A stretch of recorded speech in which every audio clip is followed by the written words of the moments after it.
Olá! Estamos começando mais um Ângulos e Ideias. Aposentadoria e Seguridade Social são direitos de todo brasileiro.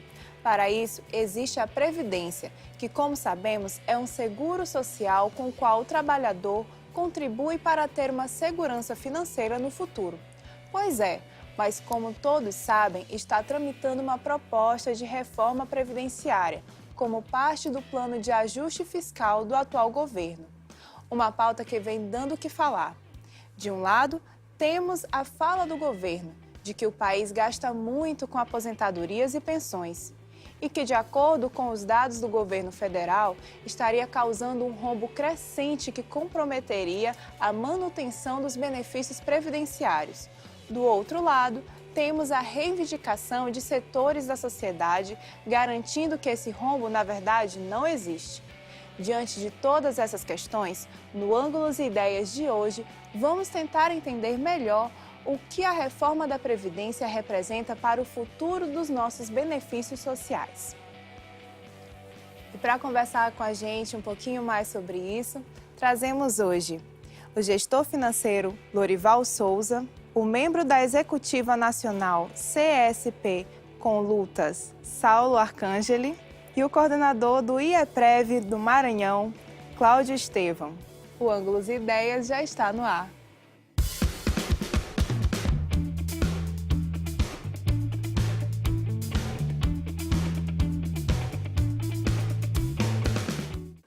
Sejam bem-vindos. Bom, a discussão é ampla, complexa e ainda gera confusão na cabeça de muita gente. Então, acho que nosso objetivo aqui hoje é esclarecer os pontos principais dessa reforma. E um dos principais argumentos do governo é de que há mais brasileiros chegando à velhice e, por outro lado, cada vez menos gente em idade produtiva. Se isso for verdade, a reforma seria mesmo o único caminho para garantir o futuro da Previdência? O grande problema hoje do governo é gasto público. E o governo se financia diretamente da atividade produtiva, né? E esse é o caso da Previdência, né? A Previdência brasileira, diferentemente do que as pessoas pensam, você não contribui, esse dinheiro é guardado, esse dinheiro rende e amanhã no futuro você saca como sua aposentadoria, sua pensão. É mais ou menos o seguinte, quem trabalha hoje sustenta quem se aposenta hoje. Então, existe uma relação direta entre os aposentados e a atividade produtiva, né? E qual é o problema? O Brasil, como outros países, envelhece. Ou seja, as taxas de natalidade diminuem e, com o tempo, a quantidade de pessoas a ser beneficiada fica muito maior do que a quantidade de pessoas que vai financiar essas benesses, né? Isso acontece no mundo todo. Todo país do mundo, uma hora, precisou parar e rever a Previdência. O Brasil, infelizmente, é um país que adia as reformas. Essa, como muitas outras, são necessárias. Mas, infelizmente, há muito tempo tenta-se reformar a Previdência e não se reforma. E o gasto vem crescendo. Então, de 91 a 2015, 64% do aumento do gasto público foi todo em Previdência. Então, hoje você tem uma média de 5 trabalhadores para um aposentado. Isso, em 2050, ou um pouco depois, vai chegar a 2 pessoas por um trabalhador. E essa é uma tendência que acontece no mundo todo, ou seja, desde que se iniciou, digamos, arranjos como esse, onde a população trabalha e sustenta quem se aposenta, no mundo, você tem no começo do século XX 15 pessoas para um, e isso vem diminuindo no mundo inteiro. Então, todo país, uma hora, precisa revisar como vai funcionar a sua previdência. E chegou a hora do Brasil fazer isso, e creio que ele deva fazer mesmo, porque a gente não pode apenas esperar, né, um futuro baseado em expectativas exclusivamente econômicas, né? É preciso que o sistema seja preparado também para o futuro, nesse caso, o envelhecimento. Vocês acham isso também? Discordam? Eu tenho uma visão diferente desse processo, né? Nós temos aí um governo que tenta aprovar algumas reformas, geralmente reformas é para melhorar, né? Mas, nesse momento, são reformas de ataque aos trabalhadores, né? E à população de forma geral, né? Foi um conjunto que iniciou no final do ano passado com a aprovação da PEC 55, famosa PEC 55, né? Que você vai limitar gastos apenas primários, né, por 20 anos, né? Gastos na área social, educação, saúde, moradia, né? Mas a parte financeira permanece. Inclusive, o que foi economizado na área social vai ser repassado para a área financeira. Hoje o país gasta quase 50% do seu orçamento com pagamento de juros da dívida, né? E isso vai ampliar com a PEC 55, porque você vai retirar gastos que já são poucos na área social e passar para a financeira. Hoje a gente paga mais de 2,5 bilhões por dia de juros da dívida, uma dívida que não foi auditada, né? Tem na Constituição, inclusive o Congresso Nacional aprovou uma auditoria da dívida e foi vetada tanto pelo governo anterior, o governo Dilma, e agora recentemente, né, pelo governo Temer, porque nós sabemos que se for feita uma auditoria da dívida vai se chegar, inclusive, a valores que já foram pagos, né, porque a dívida no Brasil é juros sobre juros, que nem pode, né, inclusive decisões do próprio Supremo Tribunal Federal. Então essa foi a primeira medida e junto com ela vem as duas reformas, né, tanto a previdenciária como a trabalhista, né, que elas se relacionam uma com a outra. Em relação à Previdência, nós temos que ter bem claro que a própria Constituição de 88, ela criou mecanismos, né, como 2 impostos, o COFINS e a contribuição sobre o líquido, para compor a Seguridade Social, que envolve a Previdência, a Saúde e a Assistência Social, né. Isso foi garantido, mas, infelizmente, nesses último período, né, vários recursos foram retirados da Seguridade Social. Por exemplo, a DRU. Né? A DRU, que é um mecanismo que tira 20%, agora é 30%. Né? 20% da Seguridade Social é automaticamente retirado para pagar juros da dívida, ampliar esse pagamento de juros da dívida.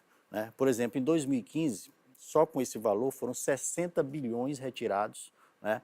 E agora em 2016, em torno de 90 bilhões foram retirados da Seguridade Social, né, para pagamento para retirada via DRU. Né? E, além disso, você tem uma renúncia fiscal para o empresariado, né, que só em 2015 foram 120 bilhões. Por isso que a conta não bate. Né? O governo continua falando que a Previdência é deficitária. Né? Mas, por quê? Porque ele só coloca como contribuição, né, a dos trabalhadores e do empresário. Retira todos esses impostos que são constitucionais, por isso que dá o famoso déficit, né, uma propaganda mentirosa, inclusive várias vezes a própria Justiça retirou a propaganda do governo Temer, porque é uma propaganda enganosa, porque ele exclui, né, tanto o COFINS, as loterias esportivas, todos esses valores que vão para a Seguridade Social. Então, a primeira mentira desse governo, que é uma deficitária. Se a gente for fazer os cálculos de 2015, né, cálculos da própria Anfip, que são os auditores fiscais, nós tivemos em 2015 um superávit da Seguridade Social de 20 bilhões. Mesmo no momento de crise econômica, que teve uma redução, por exemplo, em 2014 foi 35 bilhões, né, nós temos aí mais de 200 bilhões nesses últimos 5 a 6 anos, né, de superávit da Previdência.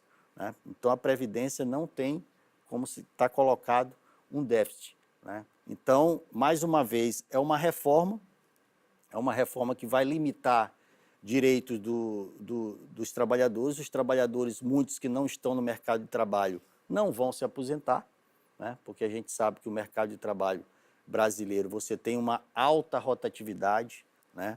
Uma informalidade grande, e com essa reforma, né, você vai generalizar, né, a aposentadoria, aumentar a idade, você acaba com a aposentadoria por tempo de contribuição, né, dos trabalhadores, né, você vai limitar a idade mínima de 65 anos para os homens e 62 anos para as mulheres, né, isso é uma regra geral, né, e a gente sabe que isso hoje vários trabalhadores não vão conseguir, principalmente trabalhadores da iniciativa privada, não conseguirão se aposentar. Né? Tem essa aposentadoria total, né? Integral. Para ter integral tem que ter 40 anos de contribuição. Né? Para você ter um valor para se aposentar de 70%, tem que chegar a 65 e 62, caso homem e mulher, e ter 25 anos de contribuição. Hoje você precisa ter apenas 15 anos de contribuição. Né? Isso é uma regra geral, mas aí que você vai ter regras também diferenciadas, né? O governo acabou perdendo esse debate, né? E a reforma da Previdência, que ele pensava em aprovar em abril, não conseguiu aprovar, né? Mesmo com um congresso que representa ali a previdência privada, né? O empresariado, inclusive essa discussão da reforma da Previdência passou por toda essa discussão da Previdência privada, porque vários trabalhadores que se passar a reforma da Previdência, eu não vou me aposentar, eu vou tentar, aqueles que têm recursos vão entrar numa Previdência privada. Então, foi uma reforma não para os trabalhadores, foi uma reforma para o mercado. Como foi as últimas reformas da Previdência, inclusive a de 2012, né, que hoje qualquer servidor público federal que for entrar no serviço público, né, ele só tem a garantia do valor do regime geral da Previdência. Se ele quiser ganhar um pouco mais, ele tem que entrar, né, no fundo de previdência, né, que é o FUNPRESP, né, dos servidores públicos, que aí ele sabe quanto contribui, que é de contribuição definida, mas não sabe quanto vai receber. Então, isso já foi um processo de privatização da Previdência no governo anterior, né? Você teve várias reformas.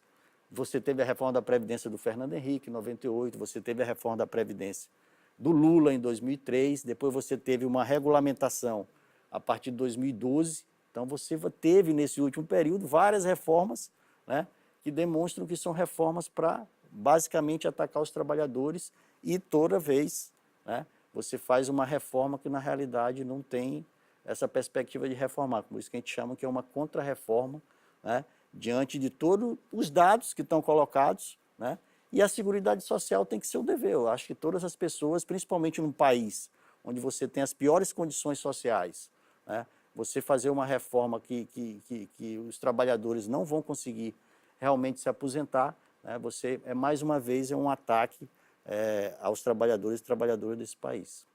Cláudio, para você.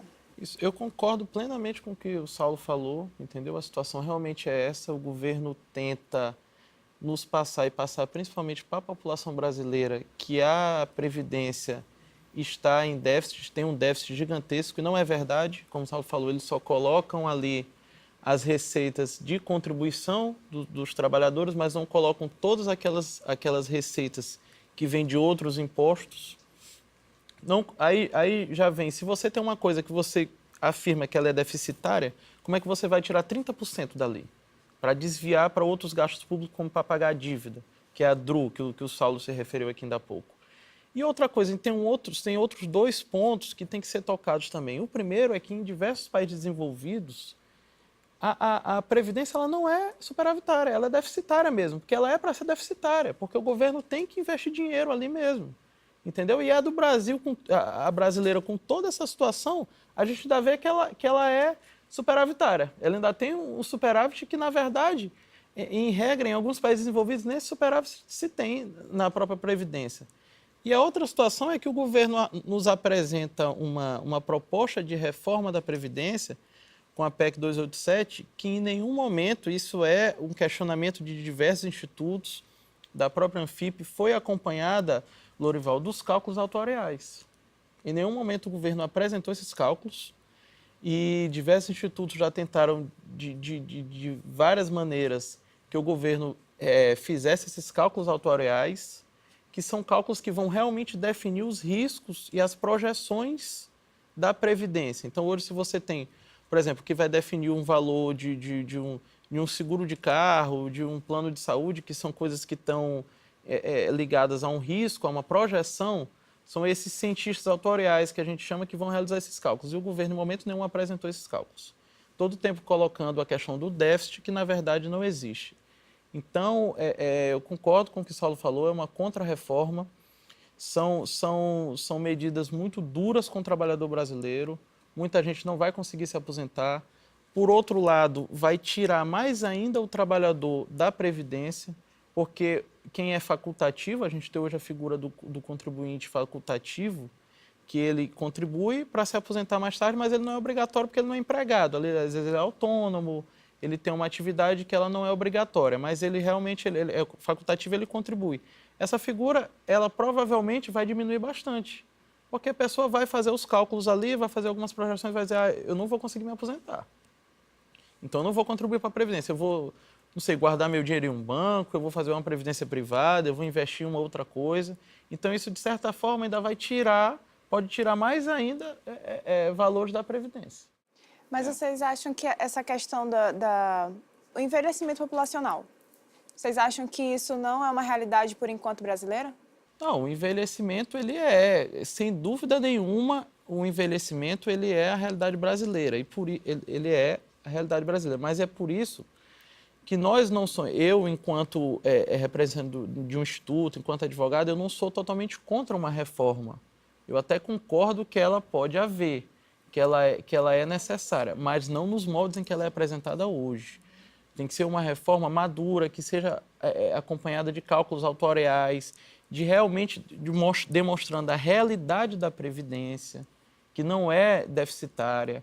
Então, são coisas que têm que haver levando em conta a realidade brasileira e a realidade da Previdência, não como está sendo colocada pelo governo de uma maneira totalmente irresponsável.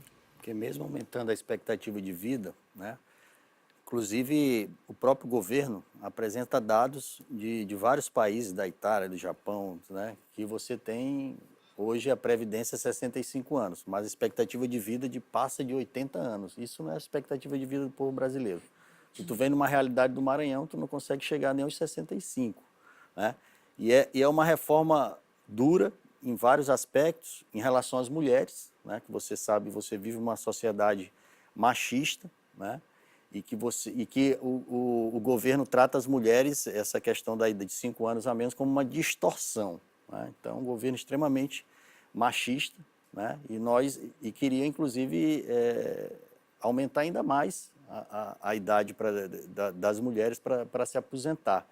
E hoje dados, né, que são colocados, se hoje essa reforma tivesse aprovado, hoje, se a gente pensar que o trabalhador passa 12 meses trabalhando, né, que não é uma realidade do país, pela informalidade, você não tem no Brasil proibição de demissão involuntária, né, demissão imotivada, você não tem uma proibição. Isso se junta com a reforma trabalhista, que vai piorar ainda mais a situação. Hoje as mulheres só conseguem, né, dos 12 meses, ela só consegue contribuir 8,4 e os homens 9,1, né?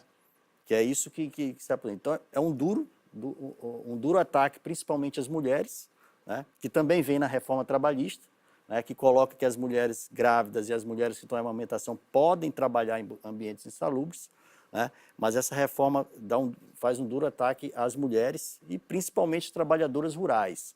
Né? Você hoje, o trabalhador rural, né, você acaba descontando sobre a produção e a partir de agora os trabalhadores vão ter que descontar pelo salário mínimo todo mês. E a gente sabe como é que é a produção. Os trabalhadores rurais só trabalham quando tem um processo da colheita, né, e ficam vários meses sem trabalhar, mas vão ter que mensalmente, né, pagar a Previdência, né, e as idades vão ser iguais, né? Você tem só uma redução, teve uma redução dos trabalhadores rurais, mas que é só quem trabalha na agricultura familiar, né? E hoje a gente sabe que a realidade do campo, principalmente com o agronegócio, com os trabalhadores, a nova categoria de trabalhadores assalariados do campo, né, você vai ter um aumento da idade dessas pessoas que trabalham no campo também bastante cruel. Então, na realidade, não é reforma, são duros ataques que a gente coloca aí para os trabalhadores. A gente vai já continuar falando sobre as consequências